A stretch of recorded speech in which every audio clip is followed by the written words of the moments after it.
ঝটপট অল্প জিনিস দিয়ে লোটে মাছ ভাজা, দেখুন কেমন লাগে।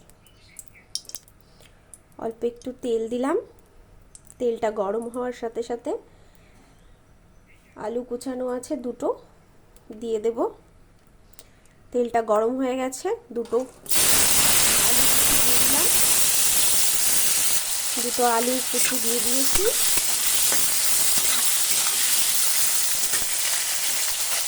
সাথে লঙ্কা কুচি, পেঁয়াজ কুচি, রসুন কুচি আর একটু আদা বাটা দিয়ে দেব। এবার এগুলো একত্রে একটু লাল লাল করে ভেজে নেব।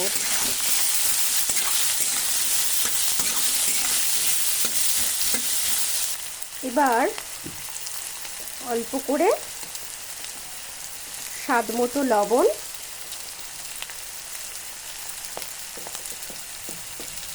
হাফ চামচ হলুদের গুঁড়ো দিয়ে একটু নাড়াচাড়া করে নিলাম।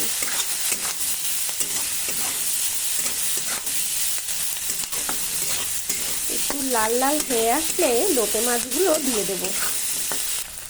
আমার রান্না যদি আপনাদের ভালো লেগে থাকে অবশ্যই আমাকে একটা লাইক করে দেবেন এবং আমার চ্যানেলটিকে সাবস্ক্রাইব করে দেবেন।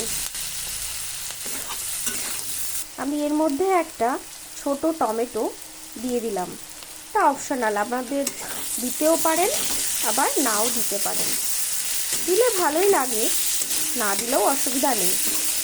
দেখুন বন্ধুরা, আমার টমেটোগুলো ঘেটে ঘেটে গেছে, আলুগুলো প্রায় ভাজা শেষ হয়ে গেছে। এর মতো অবস্থায় আমি লোটে মাছ 300 গ্রাম দিয়ে দেব। লোটে মাছগুলো দিয়ে দিলাম। এবার একটু নাড়াচাড়া করব যাতে লোটে মাছগুলো ভালোভাবে ভাজা হয়ে যায়। আর নাবানোর আগে একটু গরম মশলা দিয়ে দেবো সানরাইজে, দিলে কি একটু গন্ধটা খুব সুন্দর হয়। আপনারা মনে করলে গরম মশলা না দিলেও মিট মশলা ব্যবহার করতে পারেন। খুব সহজ পদ্ধতিতে, তেমন কিছুই লাগে না, ঘরোয়া জিনিস দিয়ে আপনারা এই লোটে মাছটা রান্না করতে পারেন। কম খরচে খুব সুন্দর লাগে, খুব তাড়াতাড়িও হয়ে যায়, বেশি তেমন একটা জিনিস লাগে না।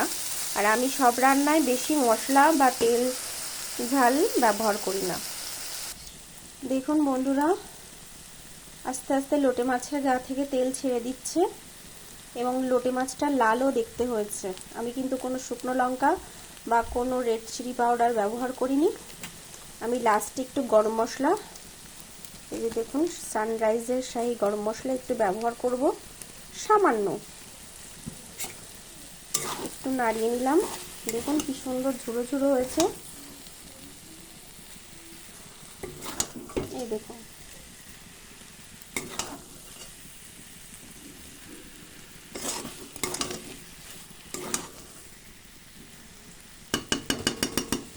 গরম গরম ভাতের পাতে খুবই সুন্দর লাগবে। ভালো লাগলে অবশ্যই আমাকে জানাবেন।